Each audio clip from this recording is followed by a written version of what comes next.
Bonjour, alors je vous montre comment créer vos sous-salles de travail et ensuite d'aller les déposer dans le Classroom. Alors, je m'en vais tout d'abord dans ma petite gaufre pour aller dans Google Agenda et on va faire comme on l'a fait tout à l'heure là pour créer des événements. Donc, je clique peu importe l'endroit dans mon calendrier et je vais ajouter un titre. Donc, je pourrais écrire sous-salle A, par exemple. Et je vais ajouter une visioconférence ici. Et j'enregistre, évidemment. Donc, je pourrais en créer autant que je le veux, selon le nombre d'équipes que je pourrais faire avec mes élèves. Ensuite, pour aller activer le lien, pour aller le porter dans le Classroom, lorsque je passe ma souris par-dessus le bouton bleu, vous voyez, j'ai des petits carrés ici qui apparaissent. Et en cliquant sur les carrés, ça fait copier le lien. Donc, j'ai déjà copié le lien. Alors, je retourne dans mon Classroom et vous voyez, j'ai créé ici un thème qui s'appelle sous-salle. Je pourrais même l'appeler travail d'équipe. Alors, pour créer un thème, je suis allée dans créer et je suis allée dans thème.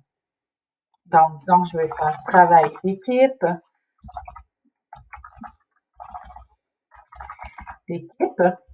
Donc, je l'ajoute et mon thème va s'ajouter directement ici. Par la suite, pour aller créer une publication dans laquelle je vais déposer mon lien de ma salle de travail, je vais dans Créer et je crée une documentation. Donc, je vais écrire ici sous-salle A, par exemple. Il y a beaucoup d'enseignants qui donnent des titres à leur salle.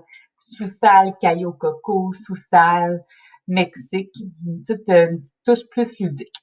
Ensuite, je vais dans Ajouter un lien et encore une fois, je vais coller mon lien de ma visioconférence. J'ajoute le lien et une étape importante pour bien aller classer ce lien-là, je vais aller le classer dans mon thème ici qui s'appelle Travail d'équipe que je viens tout juste de créer, juste ici. Donc, je le classe dans le bon thème et je publie. Alors, on voit que c'est apparu ici. Donc, je pourrais faire ma sous-salle B, ma sous-salle C. Donc, disons que c'est fait pour mon 4e secondaire, par exemple. Je peux aller dans ma salle de 5e secondaire. Donc, je vais changer de salle de mon côté. Je vais aller ici, dans une autre de mes classes. Et ce que je vais faire, au lieu de tout recommencer ça, je vais simplement réutiliser la publication que je viens de faire. Donc, je me retrouve dans ma 2e salle de classe, je vais dans Travaux et devoirs et je vais aller dans Créer, réutiliser le post. Donc, ça me permet d'aller chercher quelque chose qui est déjà présent dans une autre classe. Alors, je vais aller chercher les liens des salles de travail que je viens de faire. Alors, lorsque j'arrive ici, je dois aller sélectionner la classe dans laquelle je vais aller chercher ce que je veux. Donc, de mon côté, c'était ma classe ici. Et on voit que le lien ici sous salle A, il est là. Donc, je clique dessus pour venir le sélectionner et on voit que toutes les pièces jointes vont suivre, donc le lien de ma salle de rencontre. Et je réutilise. Ce qui est intéressant, c'est que tout va suivre. Donc, on me demande est-ce que j'ai des révisions à faire. Je pourrais venir rajouter une petite description si je le veux. Mon lien est là et le thème suit également. Donc, travail d'équipe va se créer automatiquement et je publie. Alors, une fois que c'est fait dans ma première salle de classe, tout se fait automatiquement dans ma 2e. Donc, sous-salle A est ici et si je le voulais, je pourrais aller faire la même chose pour le réutiliser également pour la sous-salle B.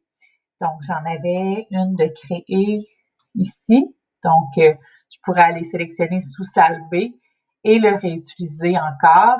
Et là, ça viendrait tout simplement s'ajouter ici. Donc, ça me permet d'y aller rapidement. Puis après ça, je peux aller le classer peut-être en dessous de mon onglet qui s'appelait salle de travail Meet, là, comme vous avez. Donc, vous pouvez le classer à l'endroit que vous souhaitez en déplaçant directement le thème. Donc, si vous avez des questions, n'hésitez pas à m'écrire.